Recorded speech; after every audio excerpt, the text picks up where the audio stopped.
Hi, my name is Janine Tandy, and I'm a teacher here at Camyoga Studio. And I've been teaching here since, it was the end of March of 2012, but I've been teaching for about 6 years, starting in New York City. And what first got me into yoga actually was a sport injury back in 2001.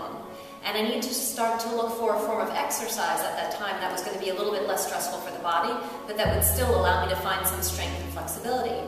So on a friend's request, I started my first yoga class and right away had my aha moment, which I wasn't sure what it was, but my mind and body just completely connected to the movements, and I left class feeling energized and also very balanced and at ease.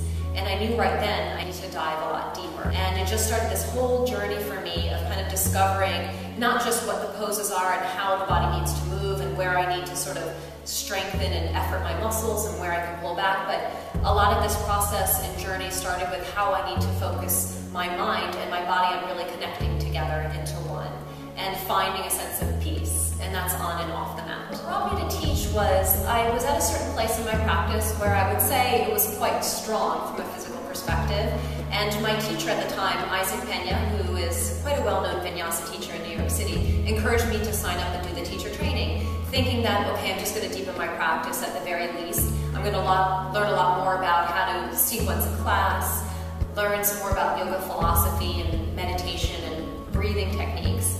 And then after that, you never know. But once we finished the training, he encouraged me to teach a couple of community classes, and I got the bug and just really connected. I loved the feeling of teaching. And it's not just sequencing a class and seeing people how they move around the room, but you just actually start to make a difference in someone's day, and that really affects your day. So I just basically got hooked and started teaching immediately. For me, I feel like yoga has helped me in two ways. One, become a lot more grounded, especially living in New York for 17 years. I think it's very easy to get caught up in a very frenetic lifestyle and pace. There's people around you all the time, there's deadlines, there's an aggressive nature to the city, and with sometimes without even realizing it, we absorb that and we start to move through our day in a very aggressive way. Maybe it's not so peaceful to ourselves. And yoga has helped me find a way to step back from that, and every day be able to check in and slow down, focus on my breathing, on what's going on around me. I found that I'm much less reactive. I think a lot more before I act. I think it's been a very positive thing in helping me out with my relationships, especially now that I'm newly married with my husband. I think my communication skills are at a completely different level than what they were before, because you become much more mindful of not just how you speak, how you use your words. I think you become very mindful of everyone else around you and how your energy affects that. So for me, it's been very transformative in a lot of different ways.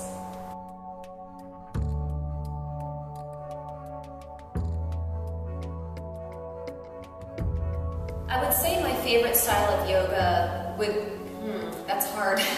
It depends on the day for me. When I'm feeling quite strong and I want to move in a more muscular way, vinyasa I really connect with, and I just put my mat down, I see what my body needs to do that day and what I want to open up and work on. Other days I realize that maybe I need a softer practice, and it really becomes a seated meditation practice or more restorative poses or my yin practice. So I would say I don't have a favorite one. It really is according to how I'm feeling and doing what's right for my body.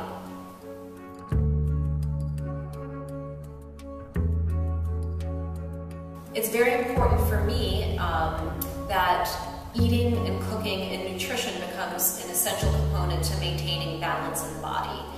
I was diagnosed with celiac disease about 5 years ago, but misdiagnosed for a good portion of my life, so I was quite ill, and I had to do a lot of work nutritionally to rehabilitate my intestines and my stomach, and it was about not just taking out foods, which in my case would be gluten, but it's also about your body to ease inflammation, to find balance, and to nourish yourself. So I'm a big proponent of shopping with food and reading the labels, cooking a nutritiously balanced meal for what's going on in your body right now, and putting a lot of love into that food, and really making sure that your meals are just as important as everything else you do during the day. You should be just as mindful. And how you eat. Are you eating slowly and in a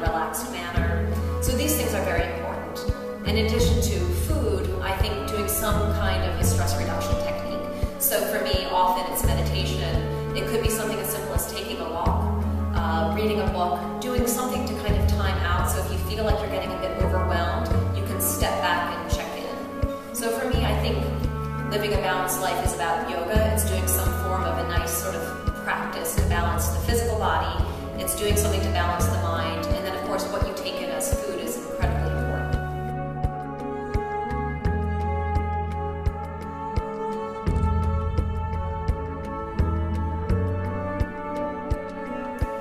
And the other thing I think is very important to understand about yoga and sort of moving forward in your practice, learning more, advancing, doing these strong poses is really nice.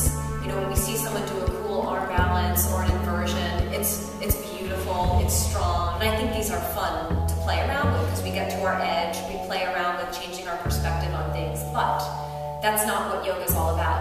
I think the most important thing is to respect your body, to practice according to what's going on with you, not to push too hard, but to come to an appropriate edge, depending on if you have any injuries, if you're feeling more tired that day.